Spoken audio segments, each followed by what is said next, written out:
स्वागत है आपका आज के इस नए वीडियो में जिसमें हम डिस्कस करने वाले हैं सीएसके का ऑप्शन। का स्क्वाड प्रीव्यू।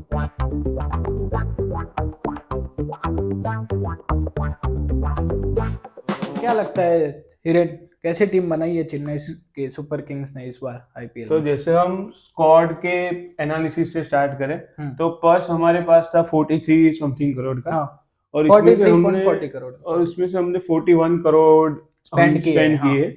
और ज्यादातर बाइस ऐसी रही जिससे हमें टारगेट प्लेयर्स थे वो हमने परचेज कर लिए।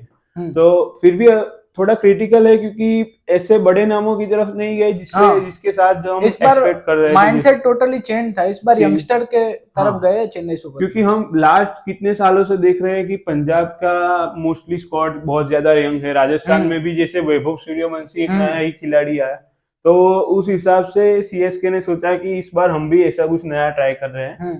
जो पहले जो डेट्स आर्मी हुआ करती थी वो यंगस्टर्स की आर्मी हो गई है। तो पूरे स्क्वाड की अगर हम बात करें तो बैटर्स में इनके पास है सरफराज खान, ऋतुराज गायकवाड़ और ब्रेविस। मतलब टॉप 2 सरफराज तो नहीं खेलेगा, सरफराज में नहीं खेलेंगे, लेकिन ऋतुराज और डेवन ब्रेविस प्लेइंग 11 में जरूर होंगे। उसके बाद ऑलराउंडर्स की बात करें तो ऑलराउंडर्स में मैथ्यू सॉर्ट इन्होंने नहीं परचेज की है। तो मोस्टली एज ए बैकअप ही रहेंगे जब तक ब्रेविस के बैकअप की तरह रहेंगे। फिर एक न्यूजीलैंड का फॉक्स करके एक ऑलराउंडर है, वो भी अच्छा खिलाड़ी है। उसके बाद प्रशांत वीर उन्होंने 14.20 करोड़ में परचेज किया है। वो बहुत पैसे खर्च किए आज तक की सीएसके की सबसे बड़ी बाय है। और अमन खान करके भी एक नया ऑलराउंडर लिया है जो 40 लाख में था। वो भी जनरली बैकअप में ही रहेंगे। जिमी ओवरटन तो पहले से ही था। एक रमाकृष्णा घोष करके एक खिलाड़ी है, वो भी उन्होंने परचेज किया है। वो भी अच्छा है। शिवम दुबे भी एक ऑलराउंडर है जिसकी शायद इस बार बॉलिंग की जरूरत पड़ेगी सीएसके को। और अभी तो इंडिया में भी बॉलिंग और आयुष करके भी एक नया ऑलराउंडर है, वो लिया है। अब विकेट कीपर्स में आ जाए तो कार्तिक शर्मा जो है वो सबसे बड़ी जॉइंट हाईएस्ट बीट है। वो 14.20 करोड़ की है। MS धोनी है जो अनकैप्ड एक और प्लेयर है इनके पास खिलाड़ी। और संजू जो है उन्होंने राजस्थान के साथ ट्रेड करके लिया है। और उर्विल पटेल भी है, वो मोस्टली वो भी एज ए बैकअप की तरह ही रहेगा, बैकअप ही करेंगे। अब पर वो अच्छा कर रहा है, अभी अच्छा कर रहा है। उनको हालांकि प्लेइंग 11 में चांस मिलना थोड़ा मुश्किल है। और हम अगर स्पिनर्स पे आए, स्पिनर्स और बॉलर्स पे, तो मैट हेनरी इन्होंने नया लिया है न्यूजीलैंड का। वो अभी न्यूजीलैंड की T20 टीम में भी है। तो एक इश्यू हुआ करता था सीएसके में डेथ बॉलिंग का, तो वो मुझे लगता है मैट हेनरी वो सॉल्व कर सकते हैं। इसके साथ अकील हुसैन है, वो मुझे लगता है कि प्रशांत वीर के बैकअप की तरह पे। राहुल चहर एक अच्छी बात है, वो इंडियन लेग स्पिनर है। अंशुल कंबोज ये भी अच्छा कर रहा है, अच्छा खिलाड़ी है। हाँ, और गुरजपनीत है, वो भी पहले से ही था उनके पास फास्ट बॉलर। मुकेश चौधरी भी है, मुकेश भी एक लेफ्ट आर्म का ऑप्शन आपका बन जाता है। हाँ। नेथन एलिस है, मुझे लगता है इस बार नेथन एलिस को प्लेइंग 11 में जगह मिल जाएगी। नेथन एलिस की जगह तो पक्की है। नूर अहमद और खलील अहमद, ये दो ऐसे खिलाड़ी थे जो लास्ट ईयर भी पर्पल कैप की रेस में थे। तो बॉलिंग की इतनी ज्यादा इश्यू नहीं है। और श्रेयस गोपाल भी है, वो मुझे लगता है राहुल चहर के बैकअप रहेंगे। तो ये पूरा इनका स्क्वाड है।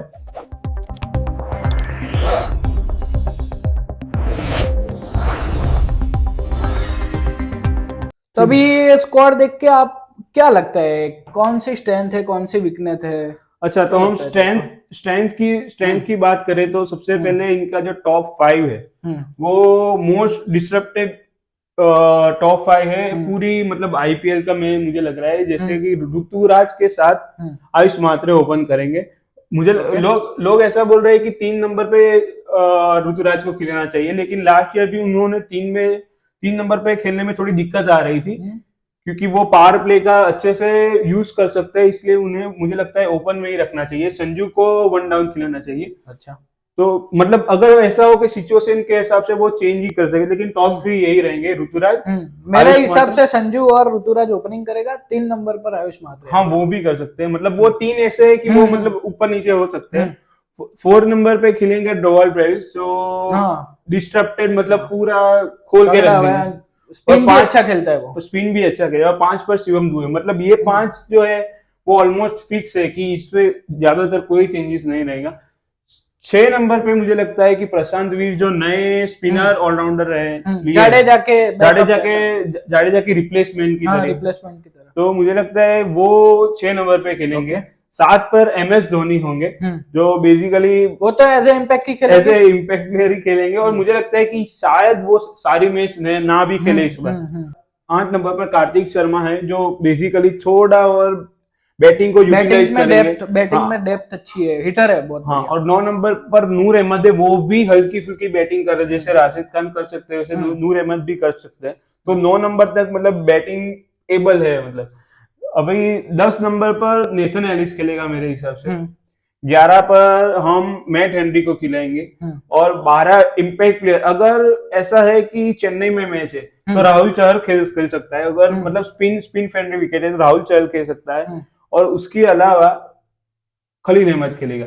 अच्छा। मतलब बॉलिंग फ्रेंडली विकेट है तो खलील अहमद या तो राहुल चहर, इन दोनों में से मतलब चेंज होती रही, तो ये बेस्ट 11 हो सकती है अभी तक। ओके, अभी मेरा सवाल तुझसे ये है कि क्या ये MS धोनी की लास्ट IPL होगी? मुझे लगता है कि ये लास्ट होगी, और शायद सारे मैच खेलेंगे भी नहीं, क्योंकि जो ये नया विकेट कीपर इन्होंने लिया है 14 करोड़ का, वो मुझे लगता है कि शायद MS धोनी की रिप्लेसमेंट है। तो संजू सैमसन भी तो लिया संजू सैमसन जनरली ऊपर बैटिंग करेगा, वो जो फिनिशर का रोल है वो नया विकेट कीपर कर सकता है। ओके, और दूसरा मेरा सवाल है तुझसे कि वीकनेस क्या लग रही है इस टीम? वीकनेस मुझे ऐसा लग रही है कि अभी भी फिनिश, हालांकि नए जो खिलाड़ी रहे, लेकिन उनपे बहुत ज्यादा प्रेशर रहेगा इस साल। ट्राइड एंड टेस्टेड नहीं है कोई भी। हाँ, उनका पहला IPL है, तो फिनिशर का रोल देखते हैं अभी कैसे कौन अच्छे से निभा सकता है। और एक और वीकनेस है कि डेथ बॉलिंग। अभी ये जो नए मैट हेनरी लिए अभी वो भी, उन्होंने भी IPL में आज तक इतना बड़ा मतलब कुछ उखाड़ा नहीं है, तो वो भी देखते हैं कि आके वो कैसी बॉलिंग करते हो। ये थोड़ा डेथ बॉलिंग और फिनिशर का रोल अभी भी अनडिसाइडेड है अभी भी, तो देखते हैं कि ये रोल कौन अच्छे से प्ले कर पाए। और स्पिनर में आपके क्या ख्याल है? स्पिनर में दो स्पिनर ऐसे है जो प्लेइंग एक्शन में पक्का खेलेंगे। तो नूर अहमद अच्छा स्पिनर है। अभी राहुल चहर तभी खेलेंगे जब भी स्पिनर फ्रेंडली विकेट होगी, जैसे कि CSK मतलब चेन्नई की विकेट है और लखनऊ की विकेट है, इस तरीके से। और नूर के साथ प्रशांत वीर भी एक है जो हमें मोस्ट प्रोबेबली 4 ओवर डालते दिखेंगे। और शिवम दुबे ऐसा प्लेयर है जिससे हम 2 ओवर, अगर कोई किसी की सपोज खलील अहमद की पिटाई हो रही है या मैट हेनरी या फिर इनमें से कोई खिलाड़ी की पिटाई हो रही है, तो फिर शिवम दुबे, हालांकि अभी इंडियन T20 टीम में भी as a 6th bowling option ही खेल रहे हैं, तो मुझे लगता है कि शिवम दुबे की भी बॉलिंग क्वालिटी को इनको यूटिलाइज करना चाहिए। तो तू बेसिकली ये कहना चाहता है कि इस बार Shivam Dube as a batsman नहीं, एज ए बॉलर भी एज ए ऑलराउंडर, हाँ एज ए ऑलराउंडर अच्छी यूटिलाइज उसको करना चाहिए, क्योंकि उन्होंने एशिया कप में भी उनकी बॉलिंग स्ट्रेंथ जो है वो दिखाई थी, जिसमें उन्होंने पाकिस्तान के खिलाफ नई गेंद से भी बॉलिंग डाली थी एशिया कप फाइनल में। तो मुझे लगता है कि शिवम दुबे इस बार की फैक्टर रहेंगे इस प्लेइंग 11 में। ओके, और फॉरेनर्स फोर ओवरसीज बॉलर्स के स्टार्ट ट्राई करें तो हमें 2 बॉलिंग ओवरसीज खिलाड़ी पड़ेंगे। एक तो नूर अहमद और मैट हेनरी। ओके, और बैट्समैन में ट्रेविस भी पक्का है, ट्रेविस होगा। और चौथा ओवरसीज मुझे लगता है कि नेथन एलिस या फिर अकील हुसैन, इसमें से कोई। मुझे लगता है अकील हुसैन तो प्रशांत का बैकअप ही रहेगा, क्योंकि स्टार्टिंग में प्रशांत भी लाते हैं और पर फेल होता है, तो अकील हुसैन उनमें फिनिशर की क्वालिटी भी है, तो इस तरीके से अकील हुसैन को लाने के लिए आपको एक फॉरेनर भी बाहर निकालना पड़ेगा, तो मुझे थोड़ी दिक्कत है। जैसा मुझे अभी लग रहा है CSK का, तो एक तो आपके डिवल ब्रूविस, नूर अहमद और मैट हेनरी, ये 4 आपके ओवरसीज प्लेयर होंगे। और स्ट्रेंथ की बात करें तो स्ट्रेंथ टॉप 5 रहेगा, क्योंकि ये टॉप 5 मुझे लगता है कि हम MI, RCB और CSK ये तीनों में मतलब मुझे लगता है कि बहुत ज्यादा कॉम्पिटिटिव, क्योंकि ये दोनों टीम के भी टॉप 5 ज्यादा मजबूत है और CSK का भी उस लेवल का टॉप 5 आ गया है। तो अगर ऐसा हो कि 20 से 20 ओवर ये टॉप 5 खेल दे तो आधी से ज्यादा मैच हम जीत सकते हैं, क्योंकि उनके पास बॉलर भी है ना जो 220 240 डिफेंड कर सकते हैं, क्योंकि नूर अहमद, खलील अहमद ये बहुत बड़ा प्लस पॉइंट था लास्ट ईयर भी। और अभी मैट हेनरी जो है वो डेथ ओवर की जो इश्यू था, जो पथिराना बहुत गंदी बॉलिंग था, वो MS धोनी का थोड़ा लेग की एक्सरसाइज करा है, तो मुझे लगता है कि डेथ ओवर भी मोस्टली सॉल्व हो गया है, तो यही रहेगा मोस्टली CSK। अभी एक लास्ट क्वेश्चन मैं पूछता हूँ तुझसे कि उर्विल पटेल का क्या चांस लगता है, क्योंकि हमने देखा है वो डोमेस्टिक में उर्विल पटेल बहुत अच्छा रहा है, लेकिन CSK में भी हम स्टार्टिंग से अगर देखें तो थोड़ा इंजरी इश्यू हो रहा है, जैसे लास्ट ईयर ऋतुराज गायकवाड़ का हुआ था, या फिर ये दोनों खिलाड़ी में से अगर कोई नहीं चला तो उर्विल पटेल और सरफराज खान, ये दोनों ऐसे खिलाड़ी है जो उनको रिप्लेस कर सकते हैं। तो अभी CSK ने बैकअप भी एक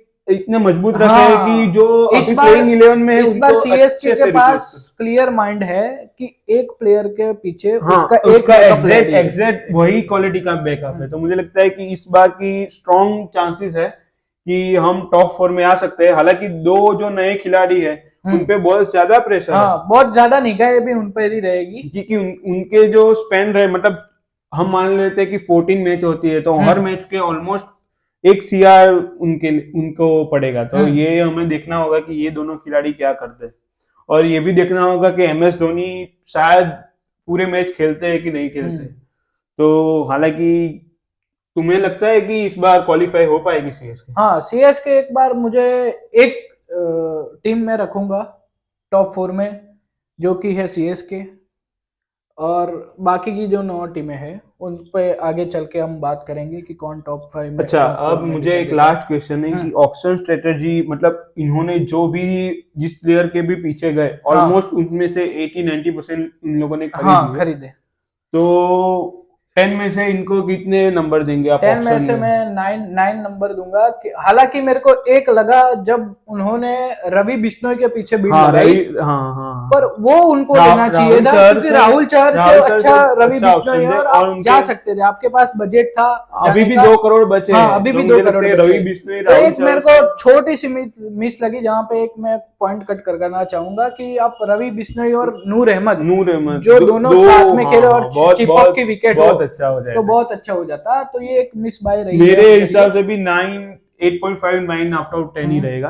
तो देखते हैं अभी आगे हम दूसरी टीमों को क्या रैंक करते हैं, थोड़ा मजा आएगा इस बार, और आगे T20 वर्ल्ड कप भी आ रहा है, तो उनकी कवरेज भी होंगी, उनका एनालिसिस भी होगा, तो आप सब लोग हमारे साथ जुड़े रहे और चैनल को लाइक करें, सब्सक्राइब करें और चैनल को सपोर्ट करें।